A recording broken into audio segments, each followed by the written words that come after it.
ಎಲ್ಲ ನನ್ನ ಆತ್ಮೀಯ ಮಾಧ್ಯಮ ಮಿತ್ರರಿಗೆ ನಮಸ್ಕಾರ.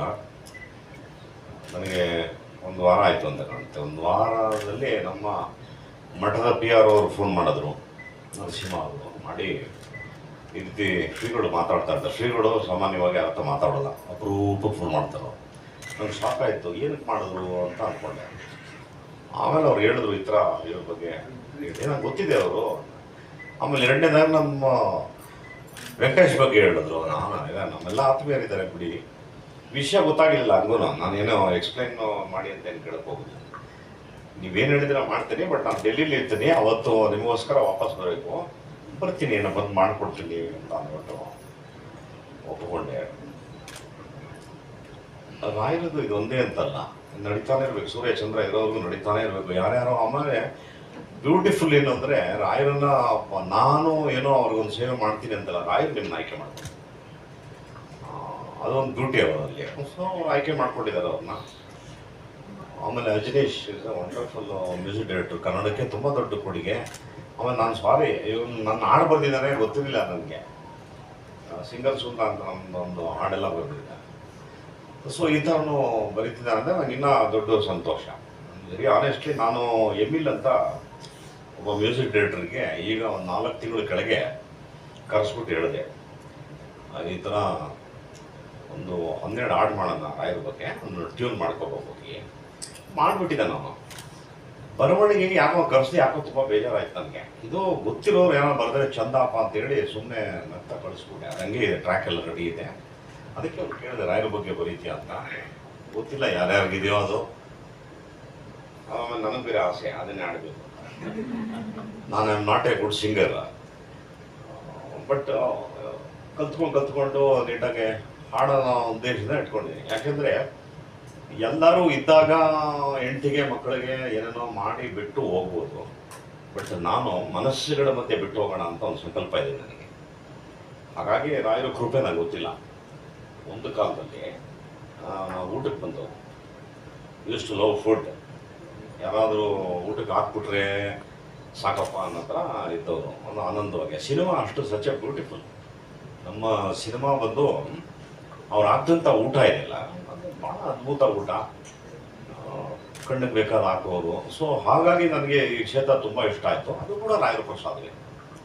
ಊಟದ ಜೊತೆಗೆ ಬೆಳವಣಿಗೆನೂ ಆಯಿತು. ಇವತ್ತು ನನ್ನ ಯೋಗ್ಯತೆಗೆ ನಾನು ಒಂದು 25-30 ಜನ ಸಾಕೋ ಥರ ಆಗಿದೆ, ರಾಯರ ಕೃಪೆ. ಸೊ ಹಾಗಾಗಿ ಆ ಕ್ಷೇತ್ರದ ಮಹಿಮೆನ ಹೇಳ್ತಾ ಹೋದರೆ ಅದಕ್ಕೆ ಐ ಡೋಂಟ್ ಥಿಂಕ್ ತುಂಬ ದಿನಗಳೇ ಬೇಕಾಗ್ತದೆ ಹೇಳಕ್ಕೆ ಹೋದರೆ. ಬಟ್ ಸಂಕ್ಷಿಪ್ತವಾಗಿ I want to tell about ರಾಯರು. ಪ್ರತಿ ಬಾರಿ ಹೇಳ್ತೀನಿ, ಹೇಳಿದ್ರೆ ಒಳ್ಳೆಯದು. It's a challenge. ಸುಮ್ಮನೆ ಏನೋ ಮಾತಾಡ್ತಾರೆ ಅಂತಲ್ಲ, it's a challenge. You make an experiment. ಮನಸ್ಸಿನಿಂದ ಹೋಗ್ಬೇಕು ಅವ್ರನ್ನ. ನನಗೆ ಯಾರೋ ಹೇಳಿದ್ದಾರೆ ರಾಯರು ಪೂಜೆ ಮಾಡೋದಂಗೆ ಒಳ್ಳೇದಾಗತ್ತೆ ಅನ್ನೋ. ನಾನು ನಿಮ್ಗೆ ಸರೆಂಡರ್ ಆಗಿದ್ದೀನಿ ಅಂತ ಹೋಗ್ಬೇಕು ಫಸ್ಟು. ಹೆಂಗೆ ಸರೆಂಡರ್ ಆಗಬೇಕು ಅಂದರೆ ಅದರ ರೇಂಜೇ ಬೇರೆ ಇರಬೇಕು, ಸಂಪೂರ್ಣ. ಆ ಥರ ನೀವು ಸರೆಂಡರ್ ಆಗಿ ಆಮೇಲೆ ನೀವು ಅವ್ರನ್ನ ಕೂತಲ್ಲಿ ನಿಂತಲ್ಲಿ ನೆನಪು ಮಾಡ್ಕೊತಾರೆ.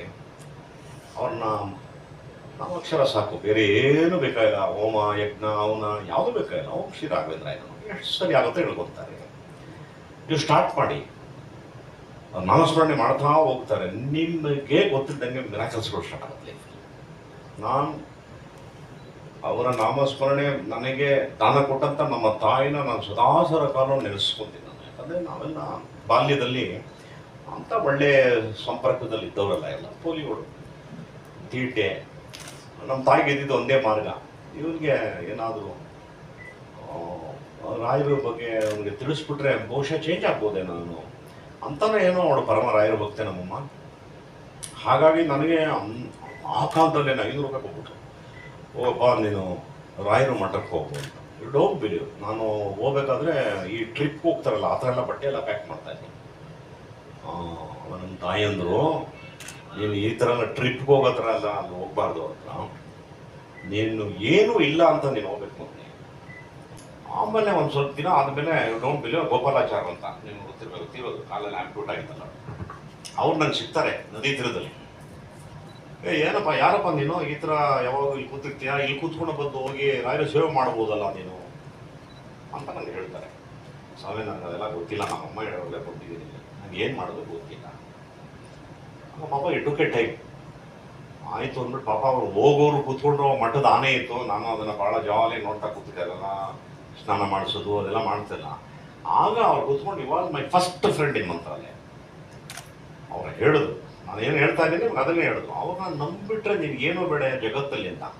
ನನಗೆ ಒಂದು ಸಣ್ಣದು ಒಂದು ಆಸೆ ಇರ್ತದಲ್ಲ ಆ ಥರ. ನಮ್ಮಮ್ಮ ಹೇಳೋದು ಯಾಕಂದರೆ ನಮ್ಮ ತಾಯಿ ಏನು ಹೇಳ್ತಾರೆ ಅದು ನನಗೆ ವೇದವಾಕ್ಯ. ಅವ್ರು ಹೇಳಿರೋ ಮಾತನ್ನ ಇದುವರೆಗೂ ಮೀರಿಲ್ಲ. ನಾನು ಯೋಚನೆ ಮಾಡಿದೆ, ನಮ್ಮಮ್ಮ ಹೇಳ್ದಂಗೆ ಹೇಳ್ತಾರಲ್ಲ ಇವರು ಏನಿರ್ಬೋದು. ಸರಿ ಆಯಿತು, ಏನು ಮಾಡಬೇಕು ಸ್ವಾಮಿ? ಏನು ಮಾಡಬೇಡ, ನೀನು ಹೋಗಿ ರಾಯರಿಗೆ ಸೇವೆ ಮಾಡಪ್ಪ, ನೀನು ನಂಗೆ ಮಾಡೋಕ್ಕೆ ಬರಲ್ಲ ಸರ್. ಏನು ಮಾಡಬೇಡ, ಸ್ನಾನ ಮಾಡಿ ಉರುಳಾಕಕ್ಕೇನಯ್ಯ ನಿನಗೆ ಅಂತ ಅಂದರು. ಆಯ್ತು ಸ್ವಾಮಿ ಮಾಡ್ತೀನಿ ಅಂದ್ಬಿಟ್ಟು ಸ್ಟ್ರೇಟ್ ಅವೇ ಹುಚ್ಚು ಥರ ಸ್ನಾನ ಮಾಡ್ಕೊಂಬಂದೆ, ಒದ್ದೆ ಬಟ್ಟೆನಲ್ಲೇ ಬಂದೆ. ಒಂದು 6 ರೌಂಡ್ ಹಾಕಿಲ್ಲ, ಫುಲ್ ವಾಮಿಟ್ ಮಾಡಿದೆ. ತುಂಬ ಬೇಜಾರಾಗೋಯ್ತು ನನಗೆ, ತುಂಬ ಅಸಹ್ಯ ಆಗೋಯ್ತು ನನಗೆ. ಏನಕ್ಕೆ ಈ ಥರ ಆಗೋಯ್ತಲ್ಲ ನನಗೆ ಅಂತ ಅಂದ್ಬಿಟ್ಟು ಸುಮ್ಮನೆ ಕೂತ್ಕೊಬಿಟ್ಟೆ. ಆಮೇಲೆ ನಾನು ಒಬ್ಬನ ಗಮನಿಸ್ತಾ ಇದ್ದೆ, ಅವನು ಬಹುಶಃ ತಮಿಳವನು ಅಂತ ಕಾಣುತ್ತೆ. ಅವನು ಉರುಳು ಸೇವೆ ಮಾಡೋನು, ಹೆಂಗೂ ಮಾಡ್ತಿದ್ದ ಅಂದರೆ ಅವನು ನಾವು ನಡೆದ್ರೂ ಹೋಗೋಕ್ಕಾಗಲ್ಲ ಅವನ ಸಮಕ್ಕೆ ಅಷ್ಟು ಫಾಸ್ಟಾಗ. ಅವಾಗ ಅವನ್ನ ಕರೆದು ಕೇಳಿದೆ. ಅವನು ಹೇಳ್ದ, ನೀನು ಯಾಕೆ ವಾಮಿಟ್ ಮಾಡಿದೆ ಅಂತ ಹೇಳ್ತೀನಿ ಕೇಳು. ಬೆಳಗ್ಗೆ ಟಿಫನ್ ಮಾಡ್ದ? ಹ್ಞೂ ಸ್ವಾಮಿ. ಕಾಫಿ ಕುಡ್ದ? ಹ್ಞೂ ಸ್ವಾಮಿ. ಯಾವನಾದರೂ ಎಲ್ಲ ತಿಂದು ಕುಡ್ದು ಮಾಡ್ತಾ ಇರ್ತೀನಿ, ಬರೀ ಹೊಟ್ಟೆನಲ್ಲಿ ಮಾಡಬೇಕು. So next day I started, nothing happened. ನಂಗೆ ತುಂಬ ಇಷ್ಟ ಆಯಿತು. ಆಮೇಲೆ ಹೆಣ್ಣುಮಕ್ಕಳು ಹೆಜ್ಜೆ ನಮಸ್ಕಾರ ಆಗ್ತಾಯಿದ್ರು. ಸರ್ ನಾನು ಟ್ರೈ ಮಾಡೋಣ, ಹೆಜ್ಜೆ ನಮಸ್ಕಾರ ಮಾಡಿದೆ. ಮೂಲೆ ನಮಸ್ಕಾರ ಆಗ್ತಾಯಿದ್ರು, ಮೂಲೆ ನಮಸ್ಕಾರ ಮಾಡಿದೆ. ಒಂದೊಂದು ದಿನ ಒಂದೊಂದು ಸೇವೆ, ಭಾಳ ಬ್ಯೂಟಿಫುಲ್ ಆಗಿತ್ತು. ಆಗ ಅಲ್ಲಿ ತ್ರಿಧಾಮ ಅಂತ ಒಂದು ಲಾಡ್ಜ್ ಇದೆ. ಆ ತ್ರಿಧಾಮ ಲಾಡ್ಜಲ್ಲಿ ಪಕ್ಕದಲ್ಲಿ ಒಬ್ಬರು ಈ ಸರ ಎಲ್ಲ ಮಾಡ್ತಾಯಿದ್ರು, ತುಳಸಿ ಸರ ಎಲ್ಲ ಮಾಡ್ತಾಯಿದ್ರು. ಅವ್ರು ನಂಗೆ ಪರಿಚಯ ಆದರು.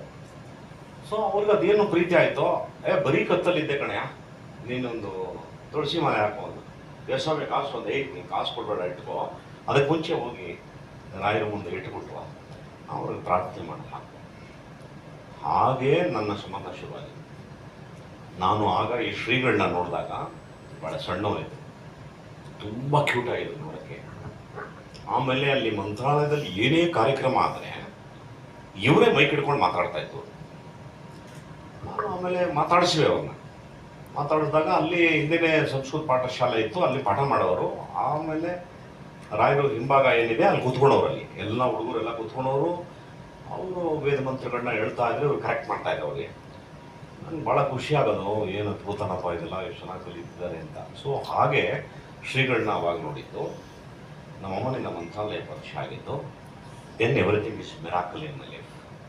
You can't imagine. ಏನೇನು ಆಗಬಾರ್ದು ಎಲ್ಲ ಮಿರಾಕಲ್, ಈವನ್ ಟುಡೇ ಆ ಥರ ಆಗ್ತಾಯಿದೆ. ಹಾಗಾಗಿ ನಾನು ಆ ಒಂದು ಪೀಠ ಏನಿದೆ, ಸುಷ್ಮೇಂದ್ರ ತೀರ್ಥರು ನನ್ನ ಜನ್ಮಾಂತರದ ಪುಣ್ಯ. ಅವರು ಅತ್ಯಂತ ಆತ್ಮೀಯತೆಯಿಂದ ಏನೋ ನಾನು ಅವ್ರ ಹೊಟ್ಟೆಲಿ ಹುಟ್ಟಿದ್ದೀನಿ ಅನ್ನೋಂಥ ಪ್ರೀತಿಸೋದು. ನಾನು ಶಿವರಾಜ್ ಕುಮಾರ್ ಬಾಂಬೆನಲ್ಲಿ ಶೂಟಿಂಗ್ ಮಾಡ್ತಾಯಿದ್ದೆ. ಆಗ ನಾನು ಅವ್ರ ಬಗ್ಗೆನೇ ಹೇಳ್ತಾ ಇದ್ದೀನಿ, ಮಂತ್ರಾಲಯದ ಬಗ್ಗೆ, ಅವ್ರ ಬಗ್ಗೆ ಹೇಳ್ತಾನೆ. ಡೋಂಟ್ ಬಿಲೀವ್, ನಾನು ಶಿವಣ್ಣ ಫುಟ್ಪಾತಲ್ಲೇ ಕೂತ್ಕೊಂಡು ಮಾತಾಡ್ತಾಯಿದ್ದೆ, ಅವ್ರ ಕಾರ್ ಬಂದಿಲ್ಲ ಬಾಂಬೆಲಿ. ನಾನು ದಿಗ್ಭ್ರಾಂತನಾಗಿ ನೋಡ್ತಾ ಇದ್ವಿ, ಏನು ರಾಯರ ಬಗ್ಗೆ ಅವ್ರ ಬಗ್ಗೆ ಅವರೇ ಬಂದ್ಬಿಟ್ರಲ್ಲ ಅಂದ್ಬಿಟ್ಟು. ಪಾಪ ಅವ್ರು ಅಂದರು, ಏನೋ ಇಲ್ಲಿ ಕೂತ್ಕೊಂಡಿದ್ಯಾ, ರಾಜ್ಕುಮಾರ್ ಅವ್ರ ಮಕ್ಕಳು ಗುರುಗಳೇ, ಇಲ್ಲಿ ಶೂಟಿಂಗ್ ನಡೀತಿದೆ, ಅಲ್ಲೇ ನಮ್ಮದು ಮುಂದ್ರಾಮರ ಪೂಜೆ ಇದೆ, ಇಲ್ಲಿಂದ ಪಕ್ಕದ ರೋಡು ಬಾ ಅಂತ ನಾನು ಶಿವಣ್ಣನ ಕನ್ನಡ ಬಂದಿದ್ದೆ. ಹಾಗೆ ನೀವು ಹಿಂಗಂದರೆ ನನಗೆ ಅದು ಆಫ್ ಫೀಲ್ ಆಗೋದು.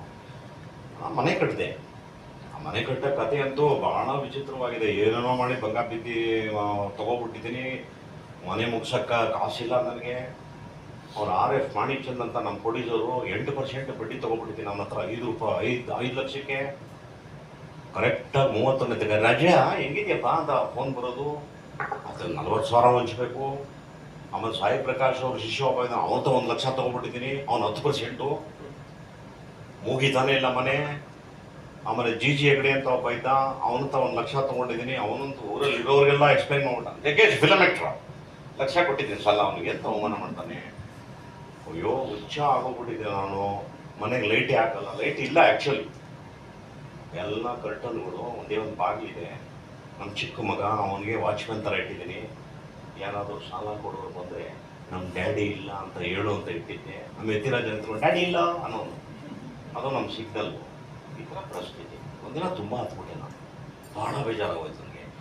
ಏನು ಇಷ್ಟು ಪಿಕ್ಚರ್ ಮಾಡ್ತಾ ಇದ್ದೀನಿ, ಏನು ಬರೀ ಬಡ್ಡಿಗಳು ಕಟ್ಕೊಂಡು ಇದು ಮಾಡೋದು ಅಂದ್ಬಿಟ್ಟು ಡೋಂಟ್ ಬಿಲೀವ್ ರಾಯರ ಫೋಟೋ ತಲೆ ಚೆಚ್ಕೊಂಡ್ಬಿಟ್ಟೆ ನಾನು. ಕೋಪಗೊಂಡ್ಬಿಡ್ತು ನನಗೆ. ಇಂಥ ಬ್ಯೂಟಿಫುಲ್ ನಡೆಯುತ್ತೆ ಅವತ್ತು ಸಂಜೆ ಅಂದರೆ. ಒಬ್ಬ ವ್ಯಕ್ತಿ ಬರ್ತಾನೆ, ಜೋರಾಗಿ ಧ್ವನಿನಲ್ಲಿ ಎದುರುಗಡೆಯವರಿಗೆ ಅಡ್ರೆಸ್ ಕೇಳ್ತಾನೆ.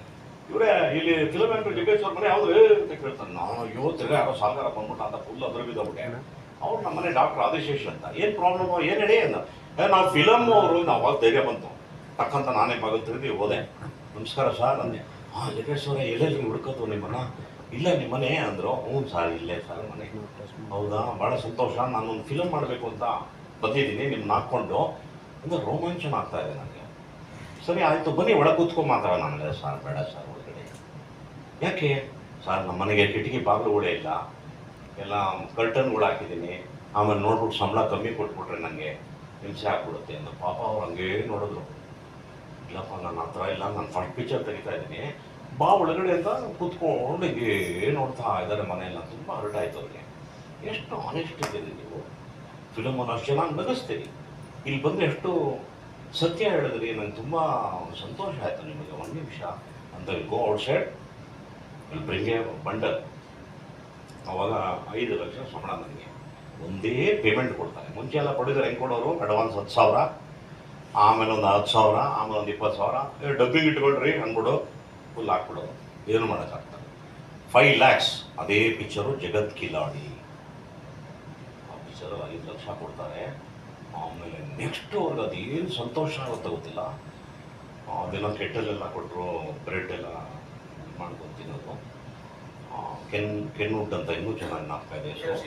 ಹಾಂ ಶ್ರೀನಿವಾಸ್ ತಿರ್ಗಾ ಓಡೋದು ಆಚೆ. 1 ನಿಮಿಷ ಬಂದೆ, ಏನಕ್ಕೆ ಹೋದ್ರು, ಇನ್ನೂ ಒಂದು ಮಂಡ ತಗೊಂಡ್ಬಂದ್ರು. ಏನು ಸರ್ ಅಂತಂದೆ. ಇಲ್ಲ ಈ ಫಿಲಮ್ ಹಿಟ್ ಆಗಿಬಿಡುತ್ತೆ, ಆಮೇಲೆ ನಿಮಗೆ ಕೇಳಿದಾಗ ಜಾಸ್ತಿ ಮಾಡಿರ್ತೀನಿ, so you keep this amount also ಅಂತ ನನಗೆ ಕೊಡ್ತಾರೆ. ಅಂದರೆ ಒಂದೇ ದಿನದಲ್ಲಿ ನನಗೆ 12 ಲಕ್ಷ ದುಡ್ಡು ಕೊಟ್ಬಿಟ್ಟು ಹೋಗ್ತಾರೆ. ಇದನ್ನು ಏನಂತ ಕರೀತೀರಿ? ಮಿರಾಕಲ್ ಅಂತಿರೋ, ರಾಯರು ಅಂತಿರೋ, ಟೈಮು ಅಂತಿರೋ. ಇವತ್ತವ್ರಿಗೆ ಅರ್ಥ ಆಗದೆ ಇದ್ದರು, ಇದು ಯಾವುದೋ ಸ್ಟೋರಿ ಹೇಳ್ತಾವನೆ ಕೇಳ್ರಪ್ಪ ಇವನಿಗೆ ಅಂತಾರೆ. ಯಾರ್ಯಾರಿಗೆ ಕಾಫಿ ಕುಡಿದು ಆನಂದ ಪಟ್ಟಿರ್ತಾನೆ ಅವನು ಮಾತ್ರ ಕಾಫಿ ರುಚಿ ಗೊತ್ತು. ಕುಡಿದೇ ಇತ್ತು ಒಂದು ಬಂದು ಚರ್ಚೆ ಮಾಡಿದ್ರೆ ಕಾಫಿ ಹೆಂಗಿದೆ, ಅದು ಯಾವುದೋ ಡಬ್ಬ ಥರ ಇದೆ, ಏನ್ರಿ ಅದು ಕರ್ರಗಿದೆ, ಆಮೇಲೆ ಹಾಲಾಕರೆ ಮಾತ್ರ ಕಲ್ಲರ್ ಬರುತ್ತೆ, ಕುಡಿದ್ಬಿಟ್ರೆ ತಲೆನೋವು ಹೋಗ್ಬಿಡುತ್ತೆ, ವಾದ ಮಾಡ್ತಾನೆ. ಯಾಕಂದ್ರೆ ಗೊತ್ತಿಲ್ಲ, ಇದೇ ಜಗತ್ತು. ಗೊತ್ತಿರೋನಿಗೆ ಗೊತ್ತಿದ್ದವನಿಗೆ. ಈ ಥರ ನನ್ನ ಬದುಕಲ್ಲಿ ಆದಂಥದ್ದು. ಎಷ್ಟು ಆನಂದವಾಗಿ ಒಂದು ಮನೆ ಮುಗಿಸ್ಬೇಕು ಅಂದ್ಕೊಂಡವನು 3 ಮುಗಿಸ್ತೀನಿ. ಶ್ರೀಗಳು ಹೋಗಿ ಕೇಳ್ತಂತೀನಿ, ನೀವು ಬರಬೇಕು ನಮ್ಮ ಮನೆಗೆ ಬಂದು ಉದ್ಘಾಟನೆ ಮಾಡಬೇಕು, ನಳಿ ಥರ ಕಟ್ಟಿದ್ದೀನಿ ನನ್ನ ಮನೆ ಪ್ಲೀಸ್ ಅಂತ. ಇಲ್ಲಪ್ಪ ನಾನು ತುಂಬ ಪ್ರೋಗ್ರಾಮ್ ಇದೆ ಬರೋಕ್ಕಾಗಲ್ಲ ಅಂದರು. ಇವ್ರಿಗೆ ನಾವು ಇಂತಲ್ಲ ನಂಬಲ್ಲ, ಅವರಿಗೆ ರಾಯರು ಪ್ರೇರಣೆ ಆಗುತ್ತೆ. ನೀವು ಹೋಗ್ಬೇಕು ಅವ್ರ ಮನೆಗೆ, ಪೆಟ್ಟಿಗೆ ಸಮೇತ ಹೋಗ್ಬೇಕು ಅಂತ. ಇಮಿಡಿಯೇಟ್ ಫೋನ್ ಬರುತ್ತೆ ನಂಗೆ ಲ್ಯಾಂಡ್ಲೈನ್ಗೆ. ಏನು ರಾಯರು ಕಂಪ್ಲೇಂಟ್ ಮಾಡಿದ್ದೇನೋ ನೀನು, ನನ್ನ ಕನ್ಸಲ್ಲಿ ಬಂದು ಹೇಳ್ತೀರ ಬರ್ತಾ ಇದ್ದೀನಿ ಅಂದರು. ಆವಾಗ ಓಡೋದು ರಾಜ್ಕುಮಾರ್ ಅವ್ರ ಮನೆಗೆ ಓಡೋಗಿ, ಅಣ್ಣ ಹಿಂಗೆ ಬರ್ತಿದೆ ಮಂತಾರಿಂದ ಪೆಟ್ಟಿಗೆ ತಾವು ಬರಬೇಕು ಅದೇ ಬರ್ತೀನಿ ನಡೆಯ ಅಂದ್ಬಿಟ್ಟು. ಪಾಪ ಪಾರ್ವತಮ್ಮ ಅವರು ಬರ್ತಾರೆ. ಅವ್ರು ಬರೋಕ್ಕೋ ಇವ್ರು ಬರೋಕ್ಕೋ ಒಂದೇ ಆಗಿ ನಾವು ಮತ್ತು ಅಣ್ಣ ಅವರಿಬ್ಬರು ಕೈ ಹಿಡಿದು ಶ್ರೀಗಳನ್ನ ಒಳಗೆ ಆ ಥರ ಆಗುತ್ತೆ. ಆಮೇಲೆ ಏನೋ ನಂಗೆ ಅನ್ನಿಸ್ತು, ಮಠದಲ್ಲಿ ಒಂದು ಮೂಲ ಪೇಂಟಿಂಗ್ ಇದೆ ರಾಯರು, ಆ ಕಾಲದಲ್ಲಿ ಪೇಂಟ್ ಮಾಡಿರೋದು. ಅಣ್ಣ ಅವ್ರಿಗೆ ಹೇಳಿದೆ, ಅಣ್ಣ ನೀವು ಅದನ್ನು ನೋಡಿದ್ದೀರಾ ಅಂತ ಕೇಳಿದೆ. ಇಲ್ಲ ನನಗೆ ಗೊತ್ತಿಲ್ವಲ್ಲ ಅದು ಯಾವುದೋ ಅಂತ. ಆಮೇಲೆ ಸ್ವಾಮಿಗಳೇ ತೋರಿಸಿ ಪಾಪ ಪೇಂಟಿಂಗ್ ತೆಗೆದು ತೋರಿಸ್ಬೋದು. ದಿಗ್ಭ್ರಾಂತರಾದ್ರು ಅಣ್ಣ ಅವ್ರು ನೋಡಿ. ಅದನ್ನು ಶಾಡೋ ಥರ ಇರುತ್ತೆ ಅವಾಗೆಲ್ಲ, ಆ ಕಾಲದಲ್ಲಿ ಬ್ಲ್ಯಾಕಿಶ್ ಆಗಿ ಶಾಡೋ ಥರ. ಹಾಗೆ ಅದನ್ನು ಮುಗಿಸ್ತೀನಿ. ಅನೇಕ ಪಿಕ್ಚರ್ಗಳು ಬುಕ್ ಆಗ್ತವೆ, ಎಲ್ಲವೂ ಹಿಟ್ ಆಗ್ತವೆ. ಹೊಟ್ಟೆ ತುಂಬ ಊಟ ಸಿಗುತ್ತೆ, 2 ಸಿಗುತ್ತೆ. ಅದ್ಭುತವಾಗಿ ಎಲ್ಲವೂ ಭಗವಂತ ಕೊಡ್ತಾರೆ. ಇದು this is the beauty of ರಾಯರು. ಏನಂದರೆ ನಮ್ಮಮ್ಮ ಹೇಳೋದು ಅಷ್ಟೇ ಬ್ಲೈಂಡಾಗಿ ನಮ್ಮದೇನಲ್ಲ. ಇವತ್ತು ಹೆಂಗಿದೆ ಅಂದರೆ ಅವ್ರು ಸ್ಮರಣೆ ಮಾಡೋದು ಕಣ್ಣಲ್ಲಿ ಇವತ್ತು ಅಷ್ಟು ಆನಂದ ಆಗುತ್ತೆ ನನಗೆ. ಇವತ್ತು ನನ್ನ ದೆಹಲಿ ಮನೆಯಲ್ಲಿ ಪರಿಮಳ ಗ್ರಂಥ ಇಟ್ಟಿದ್ದೀನಿ, ನಮ್ಮ ಮನೆಯಲ್ಲೂ ಇಟ್ಟಿದ್ದೀನಿ. ಅವೆರಡೂ ಪೂಜೆ ಮಾಡಿದೆ, ಶಿವ ಪೂಜೆ ಮಾಡಿದೆ. ನಾನು ಅದಕ್ಕೆ ಏನೇನು ಬೇಕೋ ಮಾಡಿದೆ. ನಾನು ಇವತ್ತು ಆಚೆ ಹೋಗೋದಿಲ್ಲ. ಹಾಗೆ ನಂಬಿಕೆ ಎಂಬತಕ್ಕದ್ದು ದೊಡ್ಡ ದೇವರು. ಇದನ್ನೇ ಕವಿ ಭಾರತೀಯರು ಒಂದು ಮಾತು ಹೇಳ್ತಾರೆ ತಮಿಳಲ್ಲಿ, ಯಾರಿಗೆ ನಂಬಿಕೆ ಅನ್ನೋದು ಇರುತ್ತೆ ಅವ್ನು 4 ಬಾರಿ ಗೆಲ್ತಾನೆ ಅಂತ ನಾನು ಪ್ರಾಮಿಸ್ ಮಾಡ್ತೀನಿ ಅಂತಾರೆ ಅವ್ರ ವರ್ಡ್. ಹಾಗೆ ನಂಬಬೇಕಷ್ಟೇ. ಇನ್ನು ಶ್ರೀಗಳ ಬಗ್ಗೆ ಏನು ಹೇಳೋದು, ಅವರು ಆ ಕ್ಷೇತ್ರನ ಅಲ್ಲಿ ಅವರು ಪದಾರ್ಪಣೆ ಮಾಡಿದ ಮೇಲೆ ಇವತ್ತು ನಮಗೆ ಅದು ಕೇಳೋಕೆ ಒಂದು ಆನಂದ ಆಗುತ್ತೆ. ಲಕ್ಷಾಂತರ ಜನ ಶನಿವಾರ ಭಾನುವಾರ ಪ್ರಾರ್ಥನೆ ಮಾಡ್ತಾರೆ, ಹೆಚ್ಚಿಗೆ ಬರಬೇಡಿ ನಾವು ರೂಮ್ ಕೊಡೋಕ್ಕಾಗಲ್ಲ ಅಂತಾರೆ. ಅಷ್ಟು ಅದ್ಭುತವಾಗಿ ಇಡೀ ವಿಶ್ವದಲ್ಲಿ ರಾಯರ ಬಗ್ಗೆ ಹೊರಟೋಗಿದೆ. ಇಡೀ ಜಗತ್ತಲ್ಲಿ ಜಾತ್ಯತೀತ ಮಠ ಯಾವುದಾದ್ರು ಇದ್ದರೆ ಅದು ಮಂತ್ರಾಲಯ ಒಂದೇ. ಮುಸಲ್ಮಾನರಿಗೂ ಕೂಡ ಫೇವ್ರೇಟ್ ಅದು. ರಾಯರು ಅವರ ಒಂದು ಶಕ್ತಿನ ಅವರು ಕೂಡ ಪ್ರದರ್ಶನ ಮಾಡಿದ್ದಾರೆ. ಕ್ರಿಸ್ತಾನರಿಗೂ ತುಂಬ ಇಷ್ಟ ಅವ್ರನ್ನ. ಇವತ್ತು 11ನೇ ತಲೆಮಾರು 12ನೇ ತಲೆಮಾರು ಬರ್ತಾರೆ, ಅಲ್ಲಿ ಲಂಡನ್ನಿಂದ ಬರ್ತಾರೆ. ಯಾರು ರಾಯರು ಬೃಂದಾವನ ಮುಂದೆ ನಿಂತು ಅವ್ರು ಇಲ್ಲದೇ ಇದ್ದಾಗ ಅವ್ರ ಹತ್ರ ಮಾತಾಡ್ತಾರಲ್ಲ, ಆ ಫ್ಯಾಮಿಲಿ ಇದೆ. ಅವೇನು ಸರ್, ಥಾಮಸ್ ಮಂಡ್ರೋ ಬಂದು ರಾಯರ ಹತ್ರ ಮಾತಾಡ್ತಾರೆ. ಅಲ್ಲಿರೋರೆಲ್ಲ ಯಾರ ಹತ್ರ ಮಾತಾಡ್ತಿದ್ರು ಟೋಪಿ ಎಲ್ಲ ತೆಗೆದು ಅವ್ರ ಹತ್ರ ಮಾತಾಡ್ತಾ ಇದ್ದಂತೆ. ಅರ್ಥ ಆಗಿಲ್ಲ. ಆಮೇಲೆ ಅವ್ರು ಈಚೆ ಬಂದು ಹೇಳಿದಂತೆ, I saw a saint in the tomb ಅಂತ ಹೇಳಿದಂತೆ. ಆ ಟೋಂಬಲ್ಲಿ ಒಬ್ಬರು ಸೇಂಟ್ ಮಾತಾಡಿದ್ರು ನನ್ನ ಹತ್ರ, ನನಗೆ ಟ್ಯಾಕ್ಸ್ ಎಲ್ಲ ತೆಗೆದುಬಿಡು, ನಿನಗೆಲ್ಲ ಮಾಡಬೇಡಿ, ನಮ್ಮ ಜಾಗ ಅಂತ ಹೇಳಿದ್ರು. ಆನರ್ಡ್ ಅಂತ ಹೇಳ್ತಾರೆ. ಅಲ್ಲಿ ಇಲ್ಲ, ಇಲ್ಲಿ ಯಾರು ದಿನನಿತ್ಯ ರಾಯರಿಗೆ ಪೂಜೆ ಮಾಡೋದು ದಿಗ್ಭ್ರಾಂತರ ಹಾಕ್ಬಿಡ್ತಾರೆ. ನಾವು ಇಷ್ಟು ಸೇವೆ ಮಾಡಿದ್ರು ಕೂಡ ನಮ್ಮ ಕಣ್ಣಿಗೆ ಕಾಣದೆ ಒಬ್ಬ ಇಂಗ್ಲೀಷ್ ಒಂದು ಕಣ್ಣಿಗೆ ಕಂಡು ಹೇಳ್ತಾರೆ ಅಂದರೆ ಏನಂತ ಮಾಮ ಇವತ್ತು ಅವ್ರ ಫ್ಯಾಮಿಲಿ ವಿತೌಟ್ ಬೇಸ್ ಮಧ್ಯಾರಾಧನೆಗೆ ಬರ್ತಾರೆ ಅವರು. ಸೊ ಕ್ರಿಸ್ತಾನರಿಗೆ, ಹಿಂದೂಗಳಿಗೆ, ನನ್ನಂಥ ಬಾಮರಿಗೆ ಯಾರಿಗೆ ಬೇಕಾದ್ರೂ ಸರಿ, ಗೋ ಆ್ಯಂಡ್ ಸರೆಂಡರ್ ಅಷ್ಟೇ. ನೀವಿದ್ದೀರಿ ಅಂದ್ಬಿಟ್ಟು ನಾವು ಇರಬೇಕು. ಒಂದೇ ಬ್ಯೂಟಿಫುಲ್ ವರ್ಡ್, ಶುದ್ಧ ಆತ್ಮ ನಾಂ ಭವತಿ. ನಾನು ಶುದ್ಧಿ ಇದ್ದರೆ ಮಾತ್ರ. ಇಲ್ಲೆಲ್ಲ ಕೆಟ್ಟು ಕುಲಾಕರ್ಮ ಹಿಡಿದು ಹೋಗಿ ನಾನು ಇನ್ನೊಬ್ಬನ ಮೋಸ ಮಾಡೋಕ್ಕೆ, ಇನ್ನೊಬ್ಬನ ಅವಮಾನ ಮಾಡೋಕ್ಕೆ, ಇನ್ನೊಬ್ಬನ ಕಿತ್ತು ತಿನ್ನೋಕ್ಕೆ ಹೋಗಿ ರಾಯರು ನಮಸ್ಕಾರ ಮಾಡೋದು ಸಹಾಯ ಮಾಡಲ್ಲ. ಇನ್ನು ಅದು ಪತ್ರಕ್ಕೆ ಕಳಿಸ್ಬಿಟ್ಟಾರೆ. ಸೊ ಇಸ್ ಎ ವಂಡರ್ಫುಲ್ ಆ ರಾಯರ ಬಗ್ಗೆ ಮಾಡ್ತಾ ಇರೋ ಈ ಪುಣ್ಯಾತ್ಮರಿಗೆ ನಂದು ವಿಶೇಷತೆ. ವಿ ಡೂಯಿಂಗ್ ದಟ್ ಒಳ್ಳೆಯದು. ನಾನಂತೂ ರಾಯರಿಗೆ ಒಂದು ಪ್ರಾಮಿಸ್ ಮಾಡಿಬಿಟ್ಟೆ, ದೇಹ ನಶ್ವರ, ಒಂದು ದಿನ ನಾನು ಹೋಗ್ತೀನಿ. ನಾವು ಹೋದಾಗ ಸುಮ್ಮನೆ ಹೋಗ್ಬಾರ್ದು, ನನ್ನ ಲಾಸ್ಟ್ ಬ್ರೆತ್ವರೆಗೂ ನೀವು ಇರಬೇಕು ನನ್ನ ಜೊತೆಗೆ ಅಂದ್ಬಿಟ್ಟು ಇಲ್ಲಿ ಅವರು ದೊಡ್ಡ ಹಸ್ತಾಕ್ಷರ ಹಾಕ್ಸಿದ್ದೀನಿ, ಇಲ್ಲಿ ರಾಯರನ್ನ ಹಾಕ್ಸಿದ್ದೀನಿ. Till the end will be with me ಅನ್ನೋ ದೊಡ್ಡ ನಂಬಿಕೆ ನನಗಿದೆ. ಅಷ್ಟು ಸಾಕು. ಎಲ್ಲ ಕಡೆ ಸರ್ವ ರಾಘವೇಂದ್ರಮಯ. ಒಳ್ಳೆಯದಾಗಲಿ, ತುಂಬ ಸಂತೋಷ. ನಾನು ಎಸ್ಪೆಷಲಿ ನಮ್ಮ ಮಾಧ್ಯಮ ಮಿತ್ರರಿಗೆ ತುಂಬ ವಿನಂತಿ ಮಾಡ್ತೀನಿ, ರಾಯರ ಬಗ್ಗೆ ಎಷ್ಟಾಗುತ್ತೋ ಅಷ್ಟು ತಿಳಿಸಿ ಅವ್ರದ್ದು ನೆಕ್ಸ್ಟ್ ಜನ್ರೇಷನ್ಗೆ ಗೊತ್ತಾಗಬೇಕು. ಯಾಕಂದರೆ ಹೋಗ್ತಾ ಇವತ್ತು ಭಕ್ತಿಗಿನ ಮೆಟೀರಿಯಲಿಸ್ಟಿಕ್ ಜಾಸ್ತಿ ಆಗ್ತಾಯಿದೆ. ಅವ್ರಿಗೆ ಇದೊಂದು ಚಿಕ್ಕ ಟೇಸ್ಟ್ ಸಿಕ್ಕಿದ್ರೆ, ರಾಯರ ಬಗ್ಗೆ ಗೊತ್ತಾದರೆ, ಅವರ ಕೈನಲ್ಲಿ ಒಂದು ಕತ್ತಿ ಮತ್ತು ಗುರಾಣಿ ಇದ್ರೆ ಹೆಂಗೆ ಧೈರ್ಯವಾಗಿ ಕತ್ಲೆಯಲ್ಲಿ ನಡಿಬೋದು, ಆ ಥರ ಅವರು ಬದುಕಲ್ಲಿ ಕಾಡಲ್ಲಿ ನಡಿಬೋದು. ಸಕ್ಸಸ್ ಆಗಿ ಅಷ್ಟು ಹೇಳಿ ನನ್ನ ಮಾತು. ನಮಸ್ಕಾರ. Thank you.